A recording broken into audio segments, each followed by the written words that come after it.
I believe we are actually reaching the point where slandering Brock Purdy is effectively engagement farming.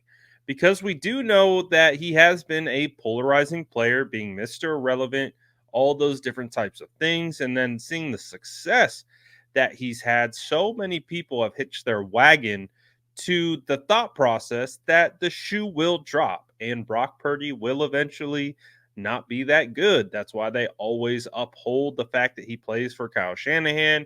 He has all the weapons around him, and that's the only reason why Brock Purdy has been able to find any type of success in the NFL. So, yes, I believe that Brock Purdy, or at least the discourse around Brock Purdy at this current stage, has reached engagement farming levels. What's engagement farming? Meaning, this is going to get run if you talk about it. You know that if you have a negative thing to say, the 49er fans, hey, we're a passionate group and we are going to come defend our own. And that generates into clicks, views, and everything that comes along with that.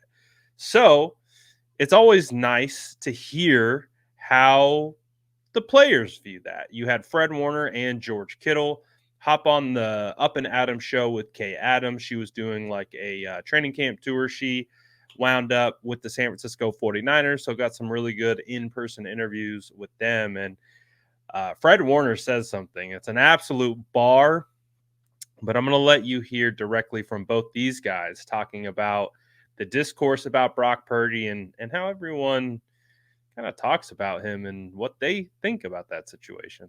Take a listen right here. How personally do you take it when he gets shit?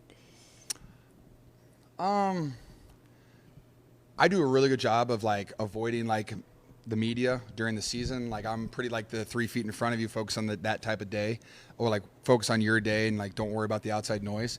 But like it does get pretty annoying sometimes when you hear Brock, like all the things that go about Brock, because this is my thing. If he was like a top 20 pick, first round pick, everyone would like no, he wouldn't be a punching bag to anybody. But because he's the last pick in the draft, because he's like a shorter white guy from Iowa State, it's just like, oh no, dude, it's just because all the other guys on his team, that's why he's so good. I'm just like, just watch the tape. He's obviously better than what you guys are saying that he is. And you can look at all the stats too, like the down the field yards is like one of the most in the NFL.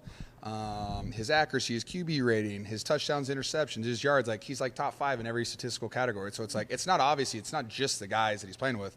He's also a really good quarterback. So it's just, he knows that though, and I appreciate that he knows that, and his confidence shows that he knows that he's better than what all the media says. What is your take on the interceptions, Brock Purdy, all of that? Yeah, Brock Purdy, from day one, I've been a Brock Purdy fan, and I always will be. I think he's one of the best in the league, and soon he will be the best, undisputed, right? But, practice, I'm not about to talk about no practice. I mean, right. If people want to make something out of practice with interceptions and all that other stuff, listen, you obviously have never been in the NFL if you're out there writing stories about interceptions in practice. But like Debo mentioned, he's going against one of the best defenses in the league. You know what I'm saying? So, hey, it's all good. We're not worried about that. All right, we got to start with the Fred Warner comment. Just the comment about talking about training camp interceptions and just being like, man, if you're talking about training camp interceptions, you're writing articles on that. You definitely never played in the NFL. And it's funny to me because that is literally a foundational piece that I stand on every single training camp that I go and cover. I just covered my 4th 49ers training camp. And that has been something that has existed prior to Brock even being around, because training camp interceptions without any context do not matter at all. There are so many things that go into why an interception happens, maybe what happens before the throw, after the throw, what they're working, what they're drilling. There's so many things. That's why even if you do have the proper context from the outside looking in, you might not even know what they're trying to do. So it's a thing where, watching, I guess Nick Wright has grafted on to 49ers training camp coverage and has been talking about Brock Purdy's training camp interceptions. And it's insane because if you listen to him talk about the training camp interceptions, he talks about it as if he were there, but he's not there.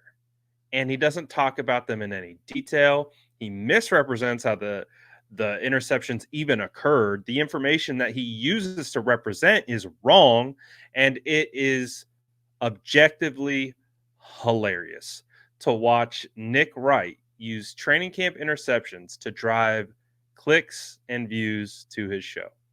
Listen, we understand what it is. As someone who's on that side of it, I understand the game that's being played, but at the same time, it's just like, are we stooping to this low of levels? I mean, at a certain point, there has to be some integrity that goes into your show. Uh, but I guess that's asking a lot. But nonetheless, I love what both George and Fred had to say. You know, the 49ers love Brock. It's crystal clear. We have a franchise quarterback. The 49ers haven't had a franchise quarterback since, honestly, I would say we haven't felt this confident in a true franchise quarterback since Steve Young, probably. So it's been a long time. We've had, you know, glimpses of what we thought were franchise quarterbacks, didn't ultimately pan out for the most part. So Brock is he's the reason why 49er fans get so passionate about defending Brock is because what Brock has done for this fan base. And this fan base has been tortured with poor quarterback play for 2 decades. And it wasn't all bad, right? We saw, you know, Alex Smith have some shine, even Cap had some shine.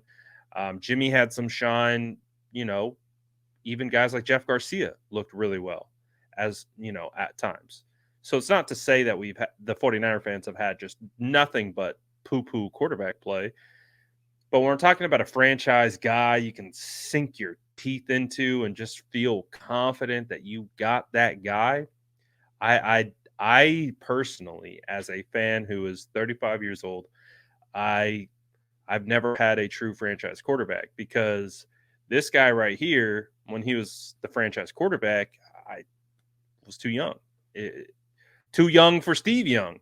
So that's why I think 49er fans are so passionate about defending Brock Purdy is, you know, for the younger generation, for the generation who experienced and watched Montana and watched Steve, but they also watched a lot of bad. So they understand the difference between what a franchise quarterback is and what it's not. And Brock Purdy has shown that at the age of 24 years old, going through a UCL surgery, coming back, having an MVP caliber type season, and he's only going to improve. So the hilarity comes from trying to generate concern or panic from mischaracterized, misjudged, and misreported training camp interceptions. It just tells you right then and there the nature of the quality of show that you're watching when you're looking at Nick Wright and being like, this is where I go for my hard hitting football analysis. You go to Nick Wright to be entertained, have a laugh, listen to some conversation in the back. Like, you're not going to Nick Wright to be educated on football. It's not what it's meant for. That's not the model that they're operating. And again, I get it. I understand it. But not everyone else does, right? Not everyone understands that there's a particular model they're executing and there's a reason why they do what they do. I have the ability to discern that. So I always just like to bring it to light. I always like to talk about it. It's funny. It's funny to me. Like, we're talking about training camp interceptions. We're still talking about training camp interceptions. Like, this is still a thing. It's gotten to be a clown show. But some people thrive off clown shows. So it is what it is. They can do what they do. That's fine. I don't care. We're just going to talk about it, and we're going to have a good old chuckle while we're at it. I don't know what you guys think about that. Think about training camp interceptions from Brock Purdy. Oh, good stuff. good stuff, man. Let me know what you guys think in the comments below. And as always, make sure to like and subscribe for more updates.